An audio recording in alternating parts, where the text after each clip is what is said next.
Well, this is part of our new project done by SAME, a student organization by the Institute of English and American Studies. And Bridge used to be actually a journal of our institute in printed format, and now we want to do it again, but in an electronic way on the web, And these podcasts, which we are starting now, are part of this e-journal under the film section. And our first conversation will be about Moonlight, the first film we watched this semester in the film club of our institute. Mm-hmm. Well, my name is Feldmann. I'm a PhD student at the institute, and I'm the host of this podcast, and my guest is Malou Kürpick from Germany, an Erasmus student of our institute, and we are going to talk about our ideas and our interpretations of Moonlight. Mm-hmm. I think I should start with mentioning that Moonlight was directed by Barry Jenkins, and it actually won the 2016 Academy Award for Best Film. And a lot of people were outraged, saying that that this film only got the Oscar because it's a gay film. What do you think about that? I think there's only one dimension to this, why it's important, because for me the main point is not that it's a film about a black boy who's gay, but about the fact that it's a film that foregrounds black experience. With regards to different aspects, and if we also consider the production of the film, that I think the whole cast is consists of black actors and actresses, so including the producers. Mm-hmm. So I think that's really important to create visibility, not just for people from the LGBTQ community, but also for black representations and filmmaking. Yes, I totally agree with you that homosexuality is not in the center of the film. It's just one element of Chiron's identity, but the black experience, this marginalization is also a key issue here, and I think that with these two central forms of marginalization, which is quite a paradox talking about central forms of marginalization, the film establishes an environment or approach of intersectionality, because it doesn't only concentrate on one marginalized or peripheral group's experience, but this intersectional experience of Chiron, who is a black man, a homosexual black man, who is from a dysfunctional family, from a working class family, who grew up without a father, without an actual mother, because his mother is a drug addict or becomes a drug addict.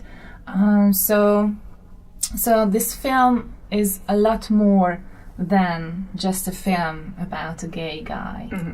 Totally agree. I would want to stress, though, that I think that homosexuality is central in a way that this is the kind of marginalization in which every other marginalization kind of leads to, and that is reinforced by all the other prior marginalizations. So by class, by the fact that he doesn't have any role models that teach him something, that empower him, especially that, and on top of all that, being a black boy who has a struggle with many things.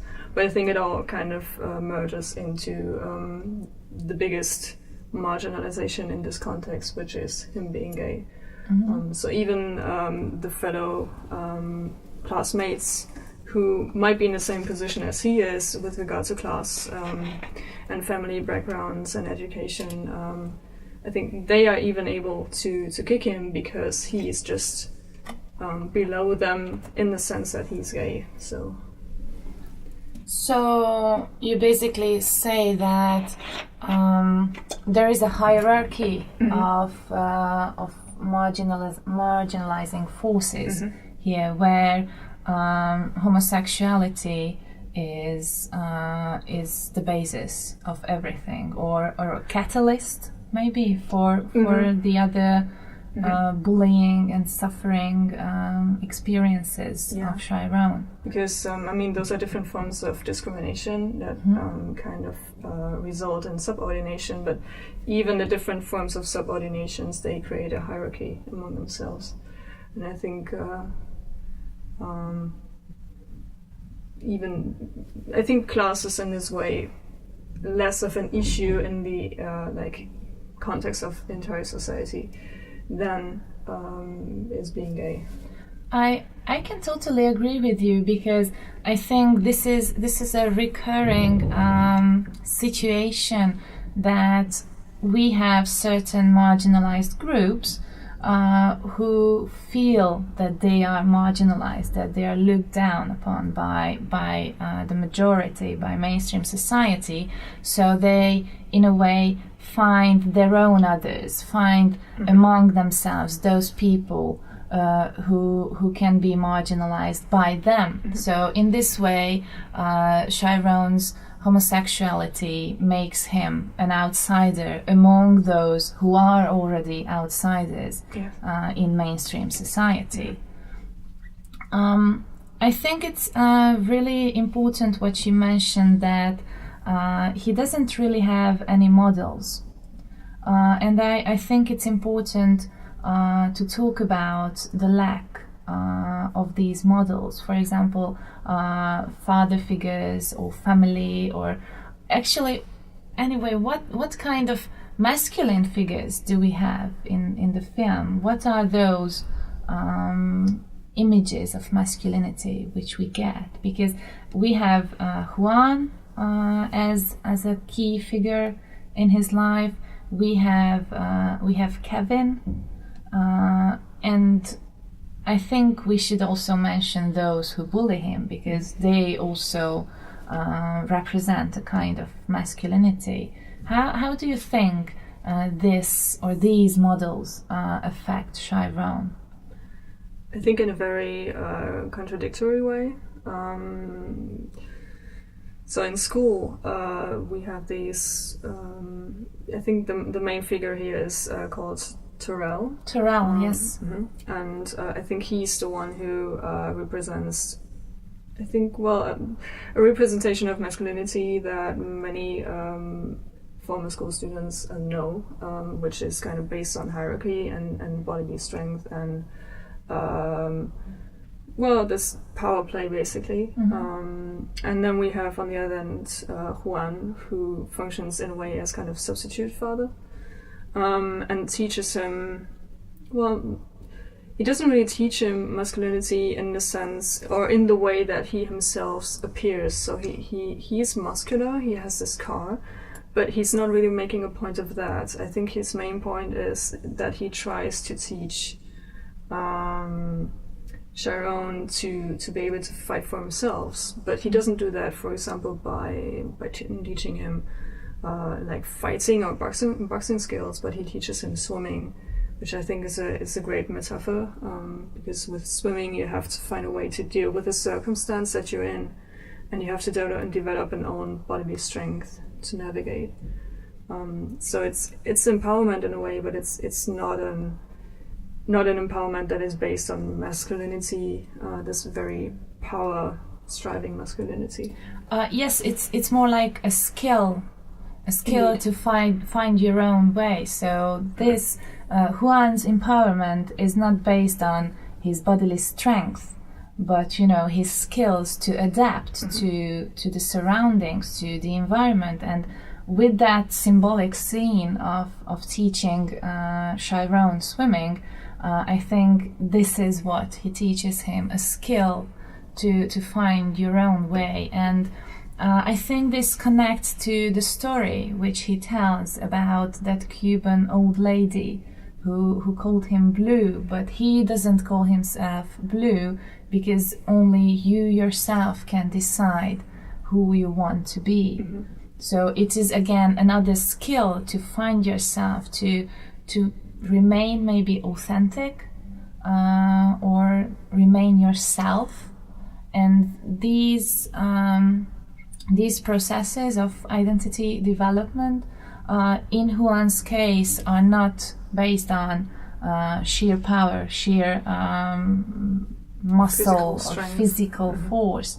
But you mentioned that Tyrell is connected to this muscular masculinity, which in a way I can see what you mean, but I think there the power game is more important, mm-hmm. because if you remember, it is not he himself who beats up Chiron, but he makes Kevin do it, which is of course an even bigger humiliation for Chiron and also for Kevin. But it's not he himself who does the dirty job. So there we have this. I think that is just an image of masculinity, that muscular physical force of masculinity is just an image. Also in the case of Tyrell, for me, the huge difference between that kind of figure and let's say Juan's figure, who is even more muscular than Tyrell, is that Juan doesn't really identify with that kind of masculinity. He just uses it as a tool, as a surviving tool for the streets, for the job he does, whereas Tyrell totally identifies with that kind of masculinity mm-hmm. and image of being a man. Mm-hmm. I think we can even add something to this, because Juan is more concerned about the circumstances and to be able to recognize them and to find a way to deal with them. And I think Tyrell is so... Now, the way you put it just made me think that Tyrell is the one who assigns subject positions. So he tells the people, or he pushes them into certain roles, which is basically the way in which society works, especially for marginalized people. Mm-hmm. So I think this is another form of this hierarchy-driven power game that he plays, and the fact that he is in a position to do this. I think. Well, I don't really know how to end the sentence, but I think it's quite interesting to notice. Yes. Another thing in connection with masculinity is we have these three phases of Chiron's life, where the first one he's called Little, and then Chiron, and then Black.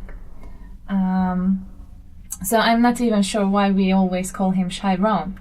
But now I'm really interested in the black part, because he seems to accept or build that kind of masculinity, that kind of image of being a man.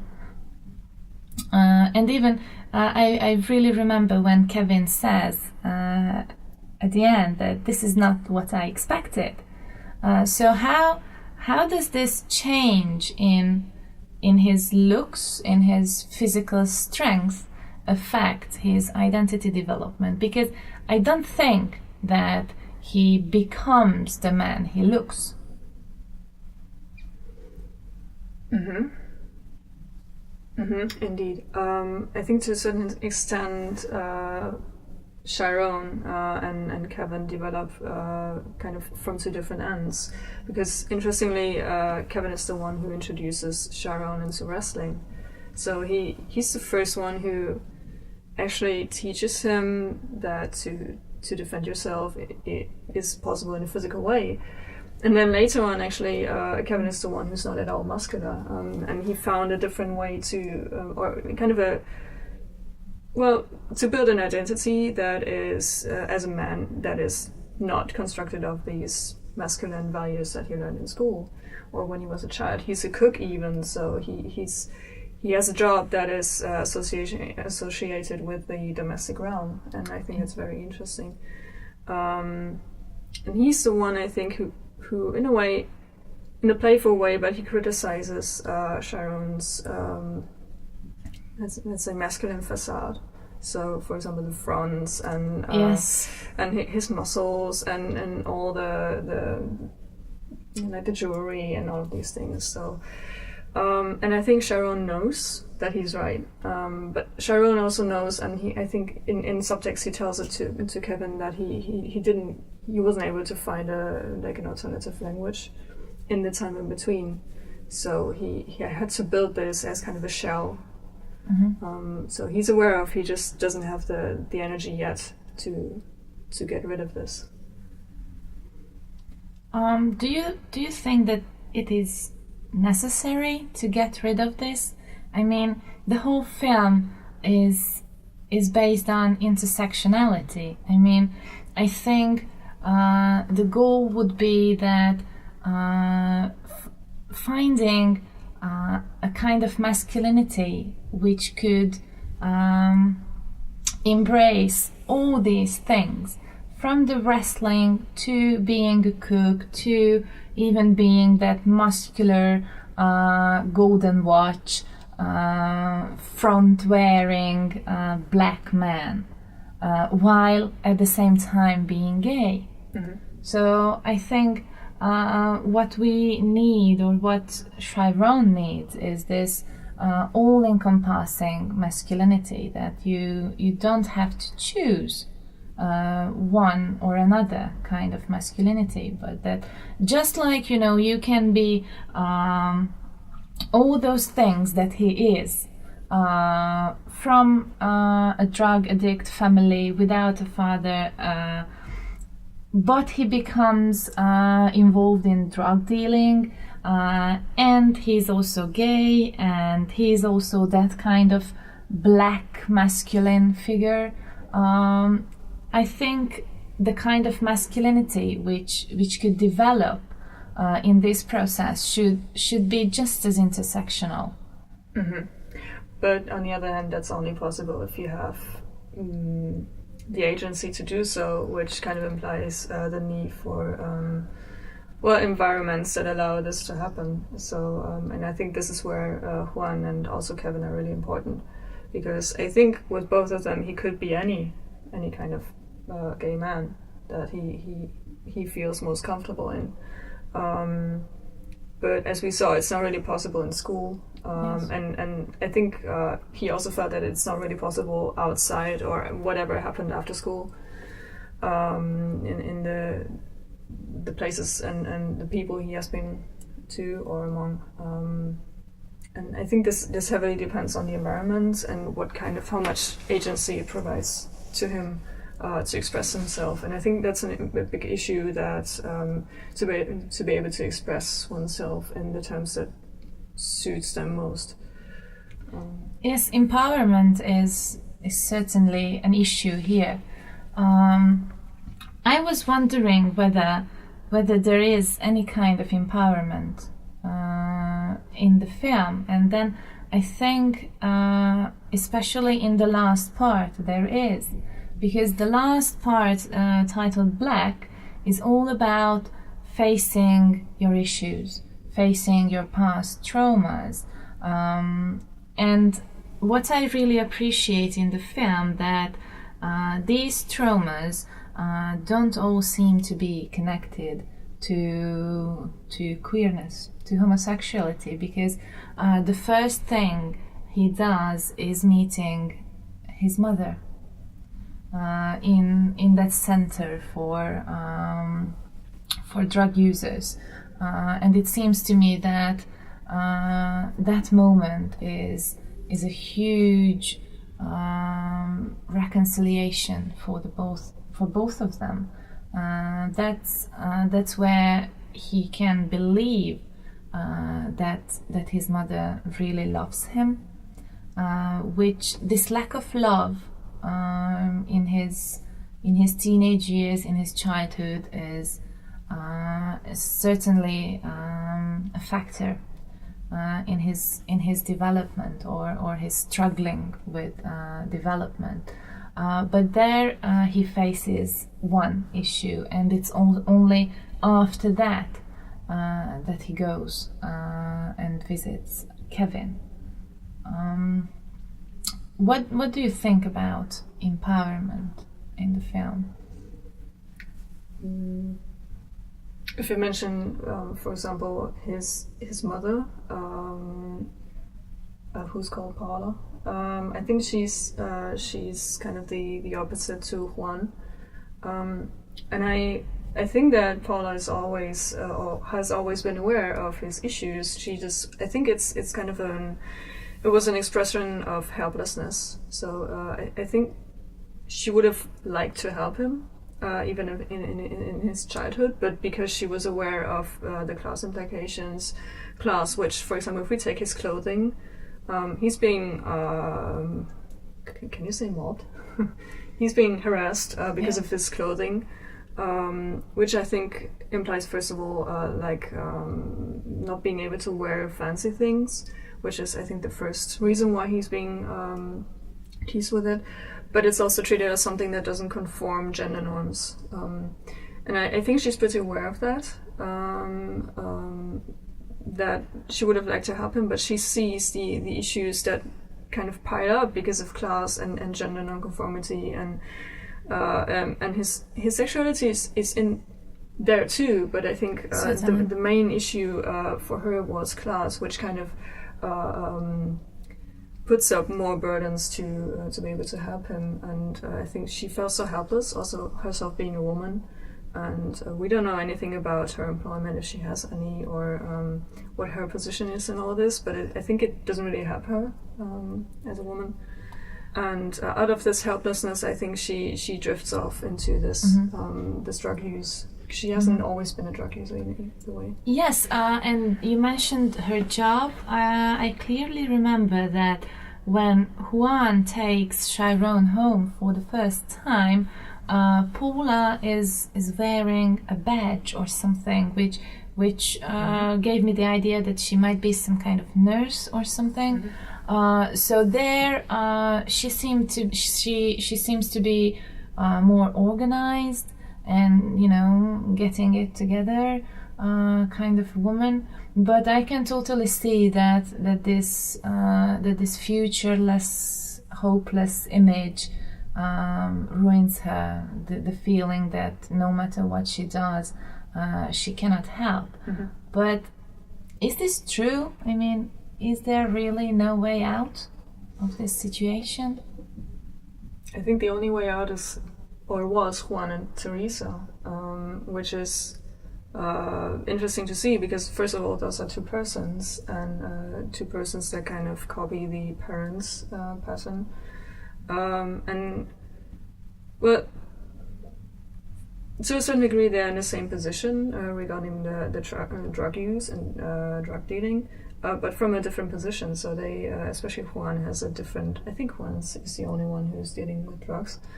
But he has a different agency with this, because he's dealing with the drugs and he's making money out of it, and he's really distant to what he's doing.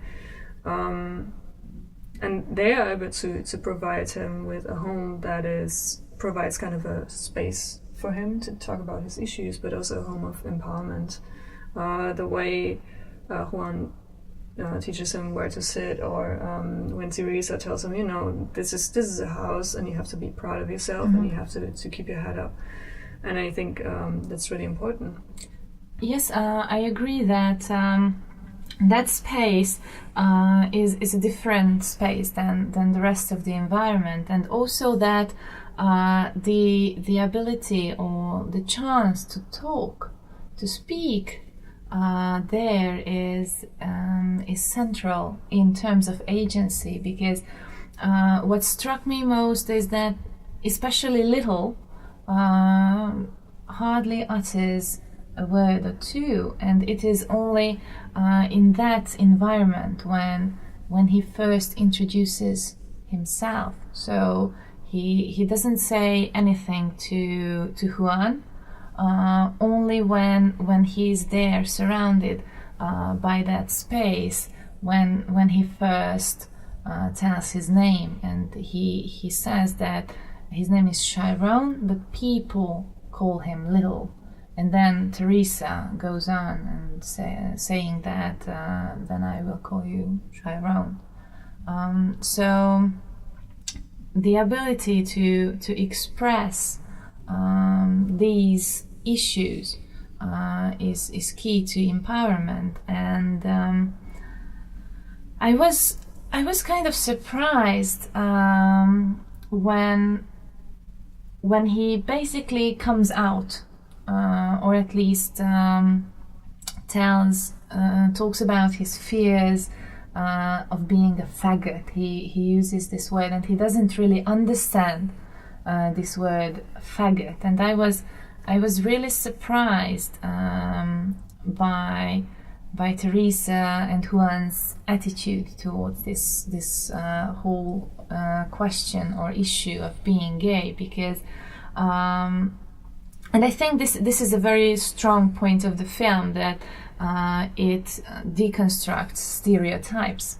Because first, when you see Juan, a drug dealer, masculine man, even hyper masculine, I would say, you don't expect this kind of approach to gay people. And then the film changes, or at least questions this attitude of thinking in terms of stereotypes. Mm-hmm. Mm-hmm. Which is interesting because, first of all, we don't really know much about Juan, but I think what we see is that his relation to Teresa is not, at least in the classic relationship way that we would probably expect, judging by other representations we see on film. So there's kind of a certain uncertainty as to his own background. And I think he has a sensitivity to it. So he might even be like a role model in respect to, or with respect to sexuality as well. And then I'm not sure if we can talk about the film, or that we can talk about it coming out in the film, because I think, especially in the Little episode, Sharon's mostly just confused because he senses that his environment thinks something about him that he doesn't know whether it's true or not. And I think that's exactly the background to this whole scene, that he doesn't really know what's happening. And I think maybe one of the biggest issue in the background of Sharon is that he never had the agency to determine or to decide whether to come out at all, because I think coming out is something that involves a certain agency, to speak to people and to express something in terms that of their own choice, and that's just not given. So he's constantly pushed into a position where he just has to deal with the consequences of something he never pushed off or pulled off on his own terms. And I think Juan and Teresa give him some space and time to catch up on this and to try and gain something. I will be pessimistic as to whether it works until the very end of the film. Mm-hmm. What do you think about the end of the film? is it empowerment? Is it does he reach that kind of agency, or it's just this moment of self-acceptance, maybe? I think that's a good term to use. Yes, I think being grown up as such, I think Kevin can now provide him with time and space. So Kevin kind of connects back to Juan, and I think, yes, he's the one who will give him the means and time to come to terms with himself.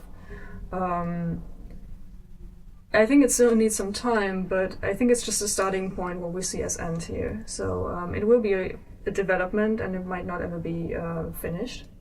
But I think I would read it in a positive way. Actually, that's a good ending of our discussion, because our time is up.